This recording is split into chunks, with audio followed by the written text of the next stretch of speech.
What's up, everybody? This is Brian Pfeiffer, marketingmeathead.com. Today I'm going to talk to you about a snowmobile trip I went on and why you need to cherish every moment of your life.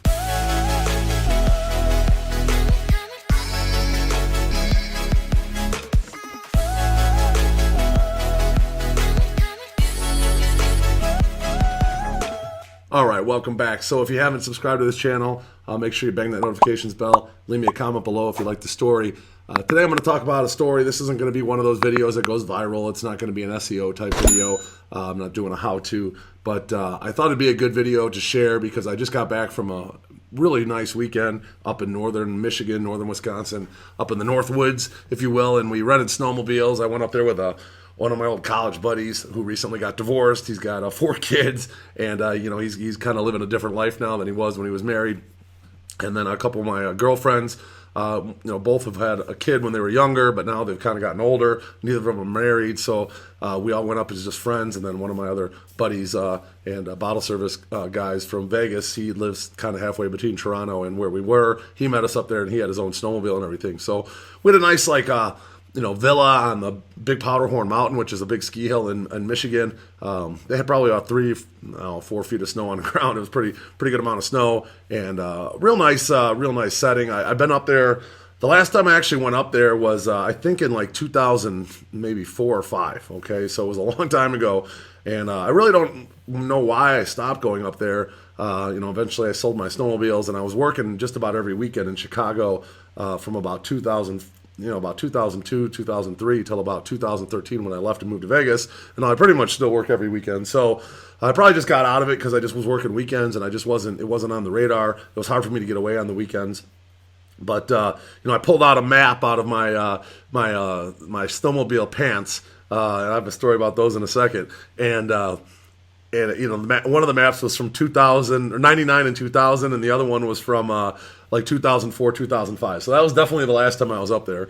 And it's kind of funny, we had pulled up to this bar, and I actually had my gear on, and I walk up to the bar, and it was kind of an old dude kind of having a cigarette or whatever in front of the bar. He goes, "Damn, man, I haven't seen one of those in a minute." And he was talking about my gear, and I had like this leather Polaris jacket and snow pants. Okay, and I remember when I bought this back in probably the late 90s or early 2000s. It was probably the late 90s, actually, because I had a snowmobile back then on my own, and I saved up a lot of money to buy this gear. It was really expensive. It was like $1,000 for the pants and the jacket together, somewhere in that neighborhood. It was really expensive.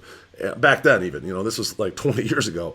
And, I just kept it. I never really did anything with it. I mean, I stopped using it 2004, 2005 season, I think, and then I sat in my, garage in Vegas and probably my house in Chicago before I moved in 2013.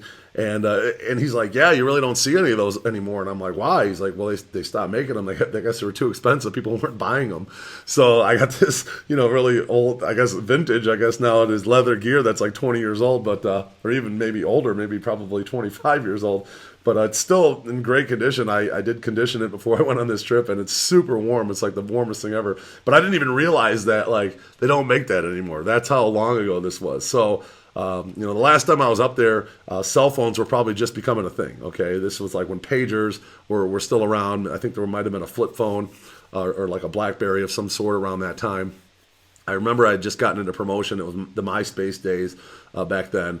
So just kind of all the stuff that has changed in my world in the last 15 years, and it's just crazy how far we've come. I'm looking at some of the things that now I'm running a business that's completely based online. I'm sitting in front of the computer some days for 15, 16 hours, and I kind of forgot what it was like to appreciate the stuff that I got to experience this past weekend. Okay, I guess that's kind of the point of the story here. It's like, back then, I graduated high school in 95, and then I, went ahead and worked into 91 high school, college in 95. Then I got into the workforce. I moved away for a couple of years to North Carolina, moved back, got into snowmobiling a couple of years after college. This was probably 97, 98. Bought a snowmobile again, got into it again for a short time, maybe 3-4 years, then, got out of it. Then I just rented the one year. I think we went up in 2004. And, I just kind of forgot what it was like to get out there and just kind of get off the grid, okay, and like cut yourself off from the world of like the internet, which is what life used to be like. Okay, I remember when life wasn't all about the internet. Okay, it was actually going out and having fun and enjoying stuff like a snowmobile in the woods and hitting the old school bars in Wisconsin, which honestly I don't think they've changed a single lick. Some of the places still look exactly the same as they were 20 years ago. The last time I was there, they still had the gentlemen's clubs in Hurley. They still got a strip of 7 gentlemen's clubs. Apparently in the town of Hurley they have 27 liquor licenses, 7 of which are strip clubs. So those are still all there, and some of them are even still named the same names that I can remember. This was like 15 years ago, and we just had a heck of a time. I mean, went up there and just got to get away from it all, and I didn't really check my email or my Facebook for the whole weekend. I kind of just let things go. I did have a few text messages and customers in Vegas, which my VP of sales handled and everything. We still got the business done, but I want to just kind of give this video out to some of you guys that most of the people watching this channel are males, and most of the people that are watching this channel are probably younger than me. Okay, although I don't look my age, I feel like I don't look 47. I am 47. Okay, and I got to live through multiple generations. I'm considered a Gen Xer, and I got to graduate high school in '91, and then in college, email was just starting to come around. I mean, we played around with the first generation Apples in high school. Computers, and then we had email was just starting to come around in my college years, and this was probably 94, 95. It was a big deal to have an email address, and then the internet kind of took off a little bit in 2000. It was about like 95, 96 when the internet started really gaining its popularity, and then of course there was that year 2000 scare and the bubble bust around then, and then it never really popped off until like the months or the years of like 2010 to 2000 2000 to 2010 is when the internet was still there, but it was still you couldn't really use it on your phone. Okay, it wasn't you didn't have enough power in your phone, or the reception wasn't there to really do anything big on your phone. And then right around 2011 2010, that's when things started changing a little bit, because you could have the power of the internet in your hand. So that really changed the game. That's when Facebook started becoming real popular. MySpace was starting to fade out. And that changed the whole game. Okay, so everything became, I can remember this like it was yesterday, because I've lived through 3 decades of basically no internet. Then the internet started to gain popularity, and then the way it is now. Okay, it's not much different than it was in 2010 and 2011. Now it was available on your phones. I remember I moved out to Vegas in 2013, and the coverage was kind of sparse, but not, now it's obviously fine.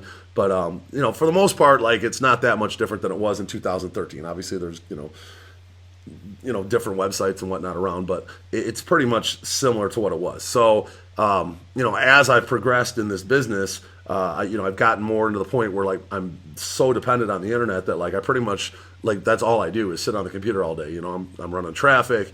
I have a services-based business. I have authoritative websites. I find myself writing a lot more than I used to, reading a lot more than I used to, because I got to keep up on what's going on. I got to write stuff for blogs. I got to write stuff for emails. There's I got to copyright for ads. There's just so many things that like I would have never thought when I graduated college in '95 that I would be doing 25 years later. Okay, and still trying to master the craft of marketing online and copywriting and that kind of stuff. It's just crazy, and I still need to learn Premiere, and I still need to learn Adobe Photoshop. A couple things that I just haven't had time to sit down and just spend like a month learning. But I will, I'll get there. But it's, crazy how I've had to reinvent myself over the last 4 or 5 years. Like, I completely reinvent myself. I've had to become, good at buying paid traffic. I've had to, basically completely change like my whole outlook on education in the last 5 years in terms of buying courses and, up in my game. And now it's really starting to come around. I'm actually starting to get pretty good at this. I got the opportunity just over the last couple days here to be a part owner of an event, a fairly large club crawl type of event in Chicago around St. Patty's Day, which is a big holiday in Chicago on the weekend anyway, and before St. Patty's. And, I was able to just okay, yeah, this is what I need to do. It's like I know how to do this stuff so well now. I'm just like, okay, we got to do this. It's like I didn't even need to think about it. It was like second hand, and I'm like, okay, by tomorrow I'll have all the ads up. I'll have the tag manager in place. I'll have the SEO working. I'll have the ads, the Facebook. Everything's going to be going in sync in the next 24 hours, just because I already know how to do it all. So it's kind of, it's kind of interesting that you learn all these skills and then you just kind of have them. It's like riding a bike. But the fact of the matter is, you spend so much time in front of the computer learning all these skills and then applying these skills, and you really kind of forget about what's going on in life. The stuff that, we're a lot of people that are watching this video right now. You're probably a lot like me. You spend a lot of time watching videos, spend a lot of time learning stuff, you spend a lot of time trying to execute stuff, and ultimately what you end up doing is kind of missing out on like years of your life. I feel like I don't feel like I missed out on anything for the last 5, 7, even 15 years, if you want to say, since the last time I've been up north. But you definitely made some sacrifices, okay? Because there was a time when it wasn't really that important to check, and you could easily check out for the weekend. I know a lot of people that have normal jobs. I remember I had a girlfriend. She had a normal job, and she could put her phone in a drawer for the weekend, and then literally come back on Monday morning, and then pull out the phone, and then she's back to work, where she didn't even have to check her phone or anything for the whole weekend. I was like, damn, that must be nice. I don't even know what that's like, and I know some people that probably aren't watching this, that's kind of how they live. But for the people that are watching it, I just want to give you kind of a lesson in life that, that you need to maybe step back every once in a while and go out there and do some stuff that maybe you used to enjoy, maybe when you were younger, or do some stuff now that you're going to remember when you're older, and then when you do it again, you're going to really appreciate it. Okay, because once you check out from the internet and go and do a nice adventure like I just did, a weekend in the North Woods, you're gonna really feel like wow, that's back to living again, okay? And that's what it's all about, okay? And that's why you work, so you can enjoy weekends like that. And all this stuff sitting in front of a computer for 16, 17 hours a day sometimes, just it wears on you. And you need to go and check yourself out of the game for a minute and go and enjoy stuff like this, okay? Because when as soon as you live your whole 20s not enjoying anything, you're just working in your computer all the time, well, you're gonna miss out on your 20s, okay? Did I miss out on anything in my 30s? Nah, I had a good life in my 30s. I was out every weekend having fun in Chicago. I didn't go on any snowmobile trips, but in my 40s, I pretty much been building this business in Vegas now for about 6 or 7 years, and I sacrificed a lot. I didn't take as many vacations as I'd like, but it's really booming now. It's starting to go really well, and now I can kind of circle back and start enjoying some of the more funner things. Like even 2 years ago, I couldn't have gone away on a February weekend and been able to run the business and be up in the North Woods and check out of the, not check my phone and stuff every 5 minutes. That didn't exist 2 years ago, but now it does. So, it's the point of the story here is you really just got to go out and enjoy yourself a little bit. Do some fun stuff that you're going to memorize, memories for the rest of your life. And then when you circle back 10 years later, see how far you've come, and then go do that again and really understand how much you appreciated it back then. You got to really enjoy it, and that's kind of the whole point here. So you really want to just get out there and do some fun stuff once in a while, because I just can't even tell you how fun it was to get up there and do some ripping on the snowmobiles and stuff. And I'm going to run a B-roll here in a second, and you guys can check out the fun we had for yourselves. But I remember too. My dad, he used to go up there with me snowmobiling, and I remember once him and I put on 350 miles in one day. It's kind of like my record run on a snowmobile. And my dad passed away when he was 54 of cancer. So I'm 47. It's not that far away. I mean, 7 years is like. It doesn't seem like that far away. I mean, hopefully I'll outlive my dad, but, it's just like, wow, you really, if you really put it in perspective, that's 7 years from now. That's not a lot of time. You can, 7 years go by pretty quick when you're, in this business and you spend a lot of time in front of the computer. So, appreciate, the opportunities you get to go out and do some fun stuff, travel when you can, especially if you can afford it, go out and take advantage of some of these opportunities, and make sure you live your life, because sitting in front of the computer all day is not really living. There's a lot of fun things and a lot of cool people to meet and a lot of different things to do than sit here and just bury yourself in the computer for 17, 18 hours. So hopefully you guys enjoyed the story today. I am the Marketing Meathead. We'll talk to you later. I'll leave you with the little montage. Talk soon. Bye.